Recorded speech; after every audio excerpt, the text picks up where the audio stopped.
하는데 요즘 가장 큰 걱정은 어린이집 와이파이 때문이에요. 제가 그것 때문에 계속 연락을 드렸던 건데 우리나라는 지금 어린이집에 와이파이가 다 설치돼 있어요. 왜냐면은 그 보육료를 지급을 국가에 받으려면 출결 관리가 돼야 되는데 수기로 그걸 출결. 전자적으로 이제 하게 되니까. 네, 그래서 다 와이파이가 의무적으로 설치가 되어 있는데 설치 위치가 가관이에요. 애들 앉아 있는 자리 바로 등 뒤에. 제가 지금 가는 어린이집도 처음에 가서 측정을 해보니까 애 앉아 있는데 바로 뒤에 있어서 애가 막 15만에 막 노출이 돼 있고 그러더라고요. 그 어린이집 가서 측정해보는 것도 쉽지가 않았을 텐데. 아, 그래서 제가 그런 걸로 주변 사람한테 되게 말을 해요. 나도 진짜 안 아팠고 근데 이렇게 됐다. 당신들도 평생 고요한 새벽을 겪고 싶으면, 지키고 싶으면 제발 내 얘기 좀 들어달라. 우리 애들이 위험하다. 그래서 저희 어린이집 그 부모님들은 이야기를 들어주시고 아 이런 일이 있구나 하고 최대한 그걸 없애려고 노력을 했는데 어쨌든 이 시에서는 출결 체크 그 단말기가 무조건 문 앞에 설치돼야 하고 근데 그러려면은 이 기기 자체가 유선을 지원하는 기기가 보급이 안 되니까 자체가 아마 없겠죠. 무선일 수밖에 없는 거예요. 어떻게 용을 써도. 그래가지고 지금 답답해 죽겠는 거예요. 그렇다고 어린이집을 안 보내면 뭐 일을 할 수 있어, 뭘 할 수 있겠어요. 근데 그렇다고 보육료 지원 안 해주는 어린이집을 보내면 한 월에 얼마나 돈이 드는데요. 그렇죠. 그래갖고 저는 그것 때문에 몸이 이렇게 됐는데 애를 거기다 보내고 있으면은 진짜 답답해 죽겠는 거예요. 그래서 근데 지금 어린이집이나 다른 데하고 이제 그걸 개선을 위해 가지고 이제 미팅을 하거나 이렇게 시도를 해보신 적이 있어요? 네, 그래서 민원을 넣으려고 제가 어떻게 해야 될지 모르겠으니까 이 보이지 않는 무직의 저자인 역자인 박석순 선생님한테 연락을 드려서 오늘 아침도 통화했는데. 네, 좀 도와달라고 네, 이렇게 통화하셨어요? 아니 통화는 아니고 이제 연락을 달라 했는데 제가 통화를 한번 이렇게 네, 직접 한번 해보시는 게 좋을 것 같은데. 네, 그러려고 하는데 네. 지금 저 자체도 내가 이 이야기를 풀어내서 이 전체 사용자들한테 이 이야기가 알려지고 그 사람들이 개선하려는 그 액션을 취할 만큼의 글이 나올까? 그럼 내가 어떤 취재를 해야 될까? 어떤 이야기가 모여야 되고 이런 그거는 네. 제가 생각하기는 네.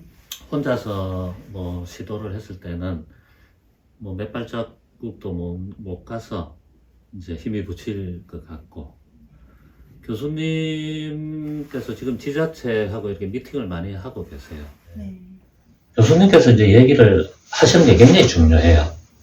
저희 같은 이제 사기업에서 얘기하는 것보다 제 사회적인 또 학문적으로 접근하시고 사회적인 영향력도 크신 분이기 때문에 이슈를 제기를 해서 이런 분위기를 만들어 나가는 것도 중요하고, 실질적으로 이제 강원도라든지 경기도 같은데 좀 외국 사례와 유사하게 좀 더 발전되게 이제 전자파 프리빌리지를 하나 이제 시범 사업으로 이렇게 가보는 것도 한번 이제 추진을 해보자 이렇게 서로 얘기들을 한 적은 있어요.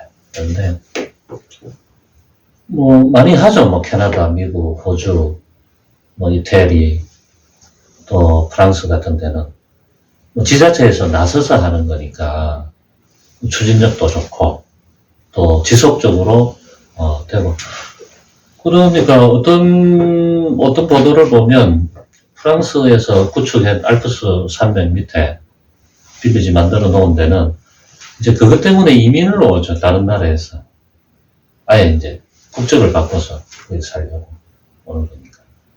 송전탑도 채워버리고 중계기도 채워버리고 와이파이로 뭐 이런 건 전혀 쓰지는 않죠. 진짜 그런 데서 살고 싶어요. 애에 대한 걱정 아니고. 근데 중간 단계도 있어요. 도시가 대부분 이제 소도시이기는 한데 RF는 쓰지를 않는데 유선은 써요. 그러니까 이제 노트북도 랜을 꼽아서 쓰는 그 정도 이제 유지하는 데도 있고, 그래서 뭐 한국형 모델을 이렇게 만들어 나가야 되는데 어떤 분들은 정말 이제 견디기 힘든 분들은 국내에서 유랑을 해요. 유랑을 파주에, 일산에 사시는 분은 이제 서로 이제 소통한 지가 한 7년 다 돼 가는데, 어떤 때는 이제 저 파주까지 가가지고, 논이나 밭에 컨테이너 넣고, 또 거기도 개발이 되니까, 또 이제 거기서 또 나와야 됩니다. 또 부산에 또 뭐 외곽지대로 또 내려가셨다가, 그기에는 외국의 프리빌리지 그쪽으로 가야 되겠다라고 대신 알아봐 달라고 그러는 경우도 있는데, 그게 쉽지가 않죠. 갑자기 여기 뭐 다 놔두고 간다는 자체가. 그래서 야, 그런 분들이 지금 통계도 없고, 우리나라. 호주나 캐나다 같은 데는 2000년대 중반 뭐 그 이후에 전 국민을 거의 대상으로 통계를 내서 캐나다의 마그다 뭐 교수님이라고 아주 전자파 분야의 전문가가 계신데, 그분이 많이 이제 올려놨잖아요. 정보들 공개를 해놓고 있는데, 박수승 교수님도 뭐 그런 통계를 내기는 했었어요. 자, 미국의 와이파이망이 보급이 되고 난 뒤에 다른 질병이 어떻게 같이 증가를 했는지, 그런 통계도 팩트를 이렇게 공개를 많이 해 두시고, 마그다 교수님은 그때 전자파 감염증 이제 캐나다 국민들 대상으로 했을 때, 약 그때 추산으로 2020년도가 되면 전 국민의 한 35% 이상이 전자파 감염증을 가질 것이다. 추세를 봤을 때. 그런데 뭐 35% 전체가 다 극심한 이제 감염증이 아니고 라이트하게라도 가질 수 있는데, 전 국민의 한 3%에서 5% 정도는 극심하다는 건 일상생활할 때 너무 지장을 많이 받을 수 있는 감염증을 가질 수 있다. 그렇게 이제 예측을 했죠. 모델을 가지고. 근데 그에 대한 대비를 이제 선진국보다가 조금이라도 하잖아요. 예를 들어서.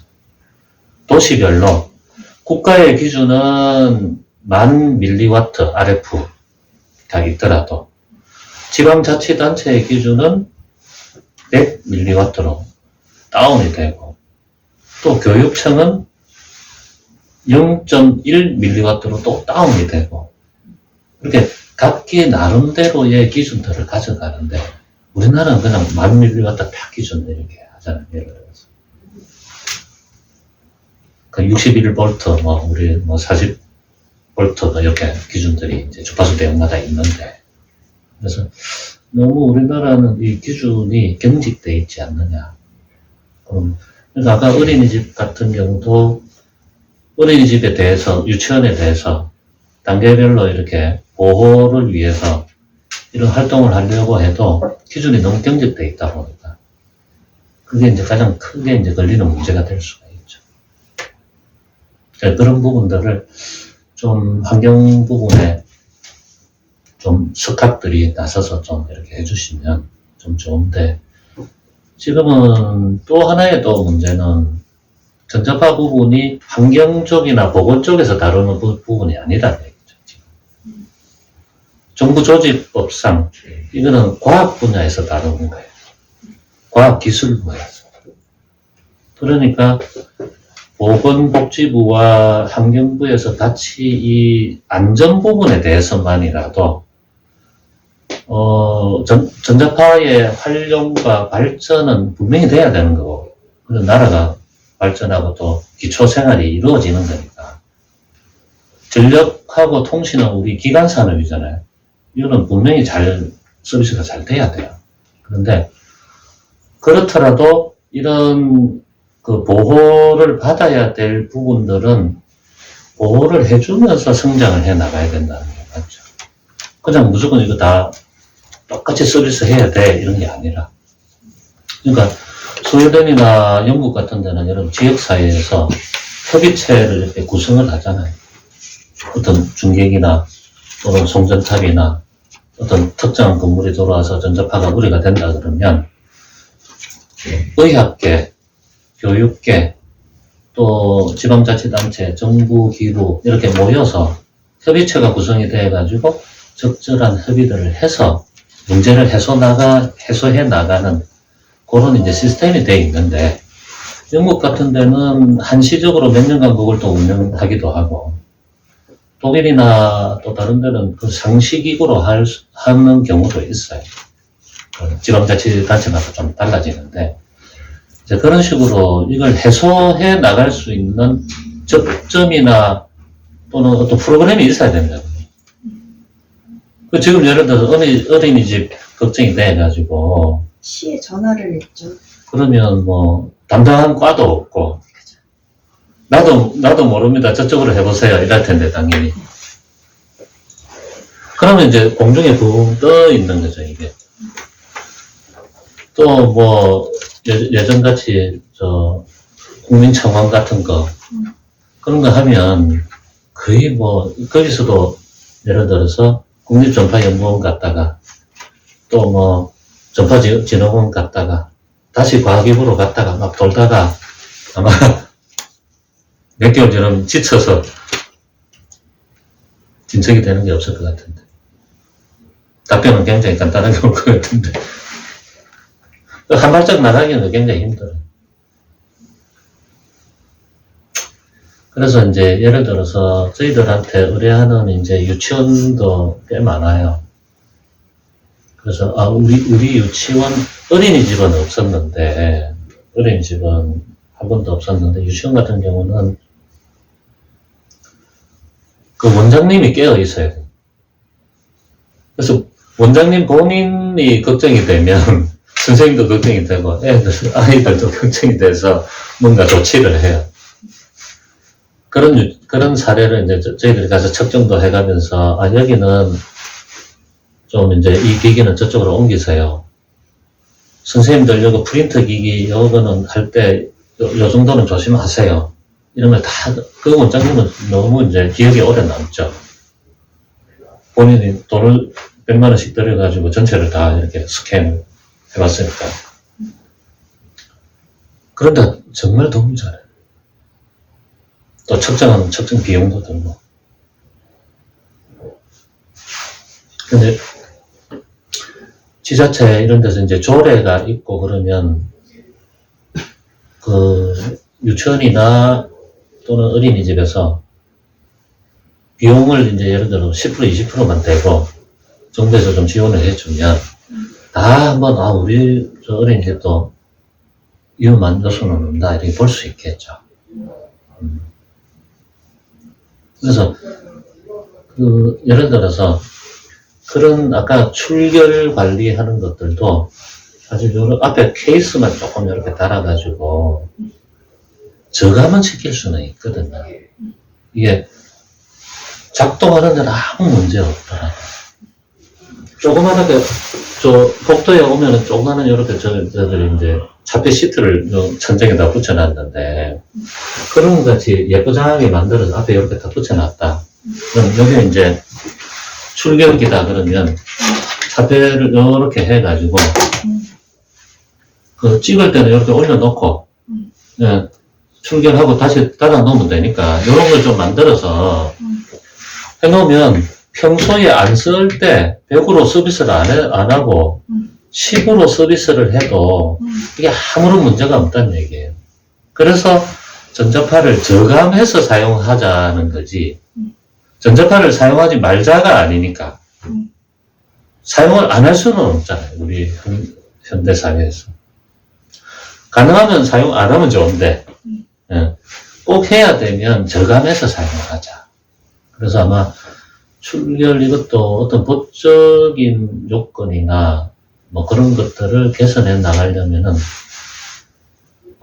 굉장히 이제 시간도 오래 걸리고 힘도 들고 비용도 들고 또 뭐 국회의원들 중에서 관심이 이런 부분에 관심이 있는 부분이 있으면 같이 이제 협의를 해 나가면서 하면 좋겠는데, 그것도 이제 입법되는 것도 굉장히 힘들잖아요.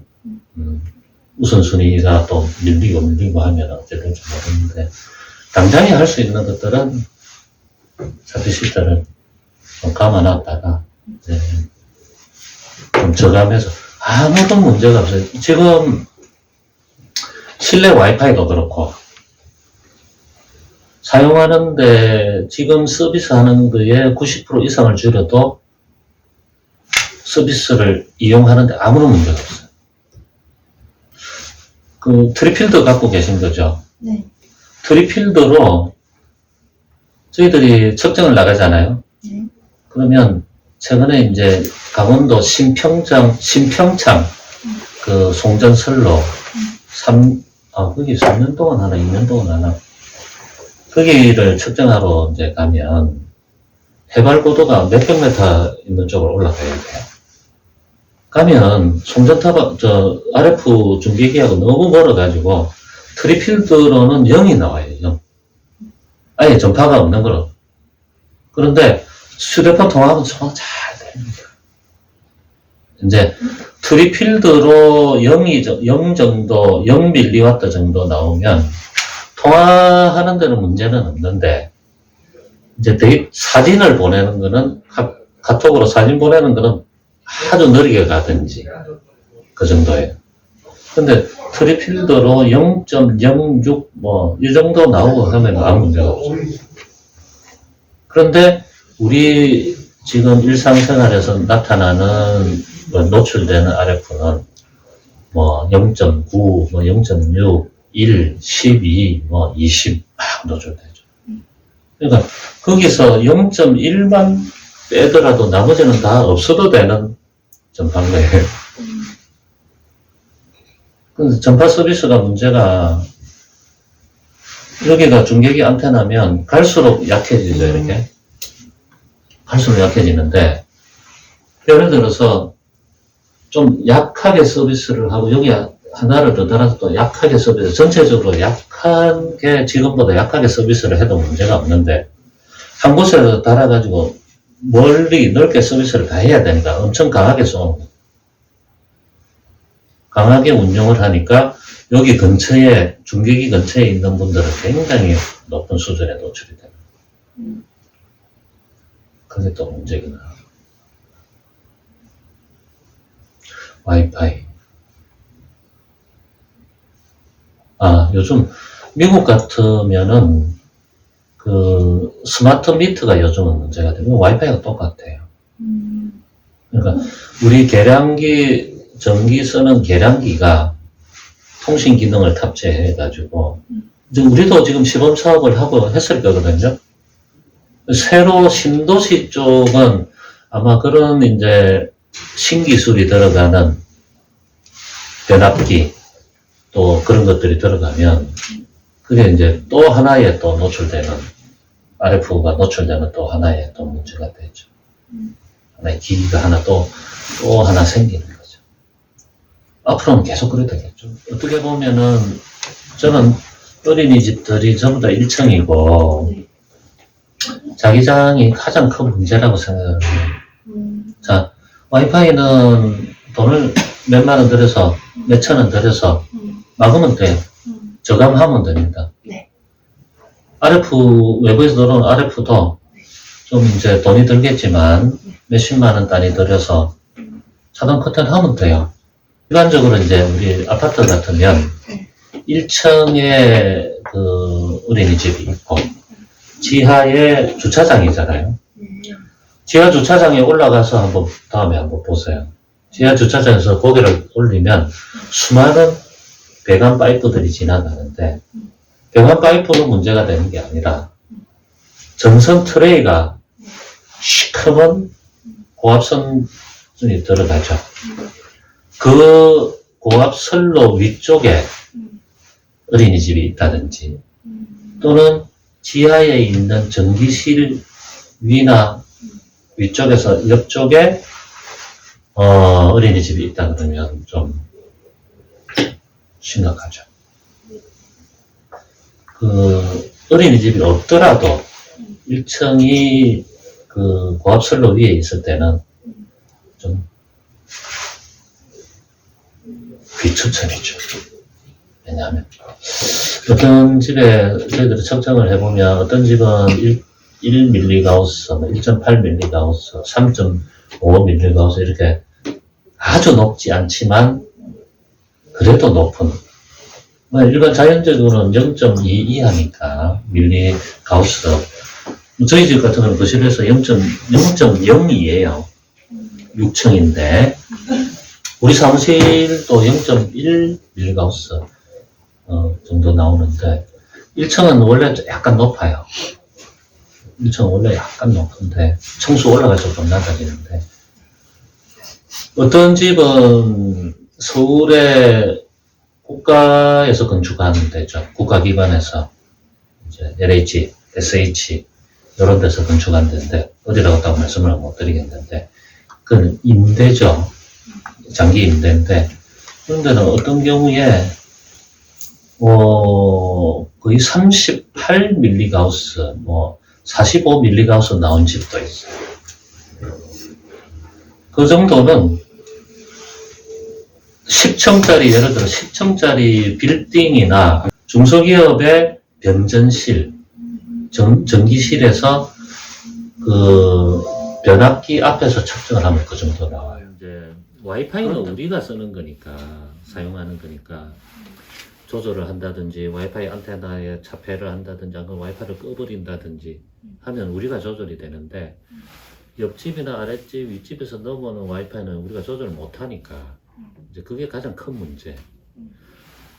그 다음에 이제 외부 통신 중계기 전파가 이제 창이나 벽을 통해서 들어오는 것들은 우리가 조절을 못하지만은 차폐를 하면 쉽게 좀 차폐를 할 수 있는데 이제 와이파이 같은 거는 사실은 우리가 좀 차폐하기가 마땅치가 않아요. 옆집에서 넘어온다 그래서 여기만 막았다 100% 차폐가 안 돼요. 옆집하고 원룸 같으면 요 건너편에 이제 벽 뒤에 있다 와이파이 기기가 여기 막으면 차폐는 많이 되겠죠. 많이 되겠는데 많이 된다는 얘기지 드라마틱하게 99% 90배 이렇게 되는 게 아니에요. 해보셔서 좀 아시겠지만 위로 타고 위에서 천정에서 이렇게 내려올 수도 있고 밑에서 이렇게 올라올 수도 있고 밑에서 올라오는 거는 좀 적겠죠 아무래도. 그래서 벽 막아놓고 너무 떨어진 값이 아쉬워서 그러니까 막았는데 돈 들여서 벽을 막았는데 왜 이렇게 와이파이가 많이 안 떨어졌어 이렇게 되겠죠. 3면으로 막았다 2면으로 막았다 각도 막 바꾸고 그래서 그래서, 계속 대표님을 너무 부르고 싶었어요. 내가 측정한 게 맞는지도 궁금했고 진짜 차폐가 하고 싶고. 근데 차폐는 어쨌든 그 면을 차폐 통신 중계기는 면을 차폐해도 대부분 90% 95% 됩니다. 창이나 벽을 막으면. 그런데 와이파이는 입체적으로 막지 않으면 그래서 그런 영상을 봤어요. 그 틈새 시공하는 법도 막 보고 따라해볼까 하다가 도저히 엄두가 안 나더라고요. 근데 예를 들어서 위쪽 한번 비춰보세요. 외부에서 들어오는 와이파이 신호가 이런 거 타고 오다가 중간에서 이렇게 떨어져요. 그래서 예를 들어서 우리가 그 모토로라 같은데 이제 우리가 RFID 차폐 창고를 구축을 해주거든요. 예를 들어서 자라라든지 그런 데는 이 창고 안에 이제 물건들이 RFID 태그로 하다 보니까 딱 그 매장하고 구분을 지어놔야 돼요. 여기는 완전히 전자파를 이렇게 딱 모아놓는 창고는 공간이 되는데 바깥하고 이렇게 천정 위쪽은 파이프가 연결이 되어 있죠. 덕트, 공기가 소통하는 덕트가 있고, 그 다음 배관들이 지나가고 있는데, 바깥에서 오는 배관들이 타고 일로 내려와요. 전자파가. 그래서 천정도 꼭 막아야 돼요. 벽만 이렇게 막는 게 아니라. 바닥도, 외국에는 무조건 바닥도 막아요. 독일 같으면, 공사하는 거 봤어요. 우리나라는 바닥은 거의 안 막아요. 바닥을 차폐제를 쓴 데는 없어요. 왜냐면 좀 공사가 좀 난이도가 커지고 그런데 독일은 스탠다드로 천정, 바닥, 문, 벽 다 이제 RFID를 자폐를 한다 그러면 다 막아야 돼. 그러면 이제 우리 집도 그렇게 막는 거예요.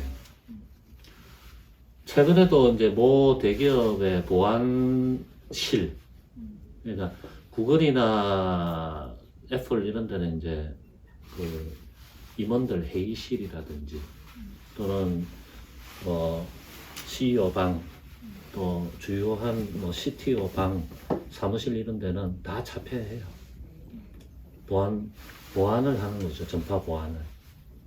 그런데도 거기도 육면체로 다 자폐하죠. 바닥까지. 근데 우리나라는 최근에 저희들이 모 대기업에 솔루션을 제공을 해드렸는데 거기도 바닥은 안 했어요.